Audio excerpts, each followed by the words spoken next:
The key to a song generating consistent royalties comes down to one word: use. The more a song is used, the more it's heard and the more chances to earn royalties it receives. How that use is generated can depend on a number of factors. Most commonly, it's just a factor of sheer popularity. So without further delay, let's take a look at the 9 money-making songs of all time. Before we get into the video, be sure to subscribe to the channel and leave a comment saying, "I subscribed," and we will personally reply to you. Number 9. Roy Orbison and Bill Dees, "Oh Pretty Woman," 1965. Estimated earnings, $19.75 million. As we mentioned above, one of the best ways to make a ton of money off a song is to get it featured in major Hollywood movies. Better yet, get a major Hollywood movie to name itself after your song. A hit song in its own right, Pretty Woman didn't start racking in top 10 level royalties though until it became the title track for the 1990 Hollywood blockbuster of the same name. The song was a huge hit in its own right 25 years before the Richard Gere, Julia Roberts feature film. But clearly the movie is responsible for much of the song's lasting popularity today. Right before his death in 2012, Bill Dees told a reporter that he was still earning $100,000 to $200,000 per year in royalties off "Oh Pretty Woman," nearly 50 years later. It's also been covered by a wide range of acts, from Van Halen to Al Green to John Mellencamp. And after controversial rap group 2 Live Crew created an unauthorized vulgar parody of it, the song found itself the focus of a fair use lawsuit, which ultimately was decided in the Supreme Court, which 2 Live Crew won. It is estimated to be the 9th most lucrative song ever written. Number 8. Sting, "Every Breath You Take," 1983. Estimated earnings, $20.5 million.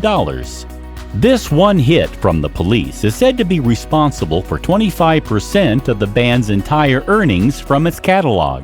Sting's classic song about an unhealthy obsession with a lost love was one of the biggest hits of 1983, having spent 8 weeks at number 1 on the Billboard Hot 100. Billboard ranked "Every Breath You Take" at number 25 on their list of the top 100 songs of all time. In 1997, the song received a huge reboot in popularity from Puff Daddy released his cover tribute to the late rapper Notorious B.I.G., "I'll Be Missing You." Diddy's version would go on to win a Grammy and become one of the best-selling singles of all time, with more than 7 million copies sold worldwide. Songwriting for "Every Breath You Take" is credited 100% to Sting, aka Gordon Sumner. When Diddy produced his version, he forgot to ask for permission first, which allowed Sting to demand and receive an unheard of 100% of the remix's publishing royalties. The standard would have been 25 to 50%. Interestingly, the only part of the original Police song that Diddy actually sampled was Andy Summers' guitar riff. Neither Sting's vocals nor Stuart Copeland's drum can be heard anywhere on "I'll Be Missing You."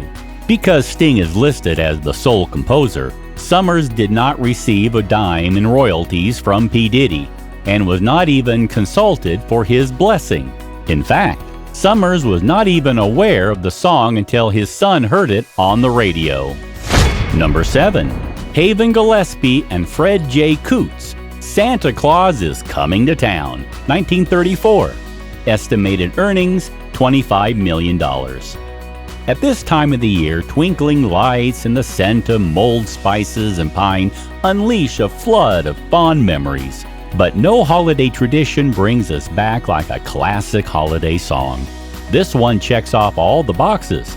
It's a holiday song, was used in a movie, and covered many times.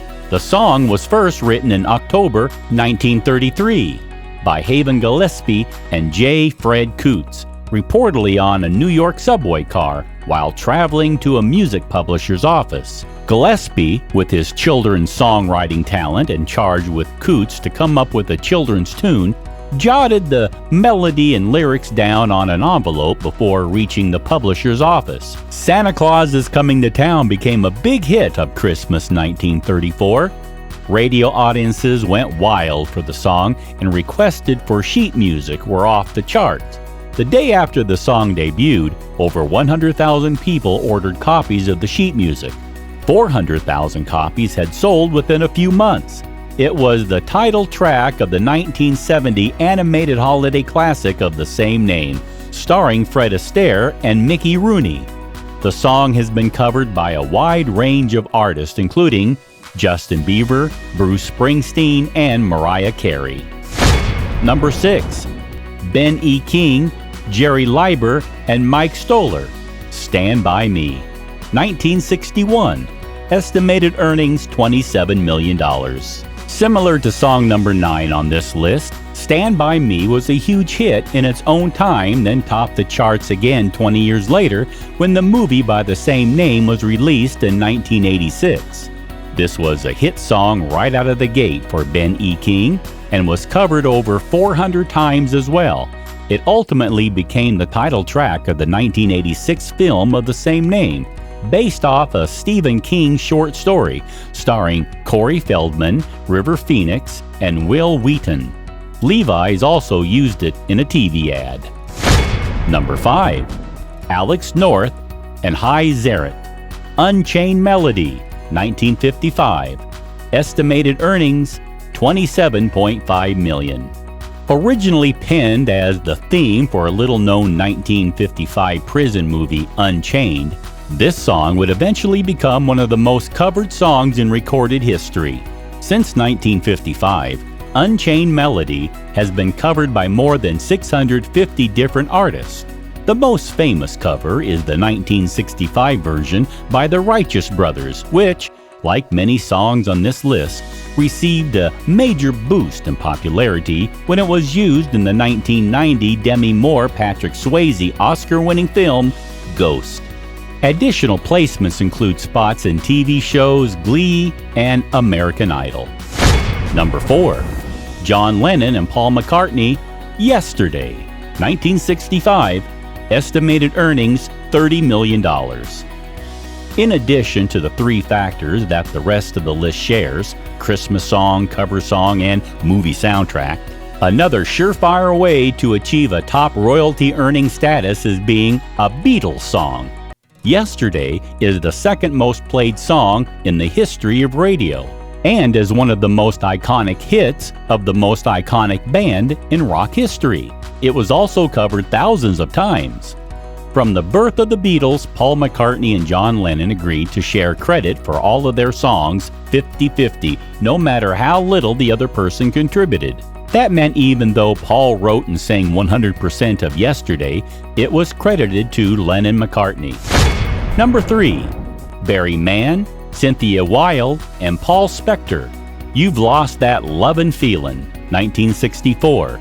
Estimated earnings $32 million.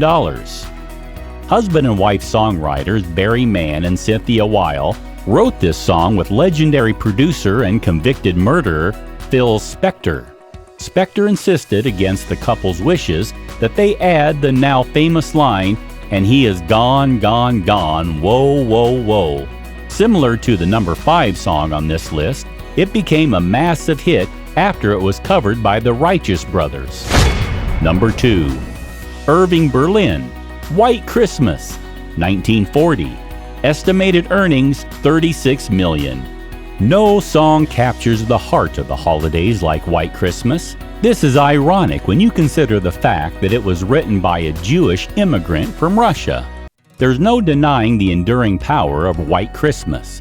With over 100 million copies sold, the perennial classic has countless of covers. Number 1. Hill Sisters, Happy Birthday, 1893. Estimated earnings $50 million. In 1893, the Hill Sisters needed a song for their kindergarten class to sing on birthdays. Fast forward 120 years, and Happy Birthday is by far the richest and most profitable song of all time. These songs have earned their writers a whole lot of money. How many of the top 10 did you guess? What's your favorite hit song? Let us know in the comment section below. Thanks for watching.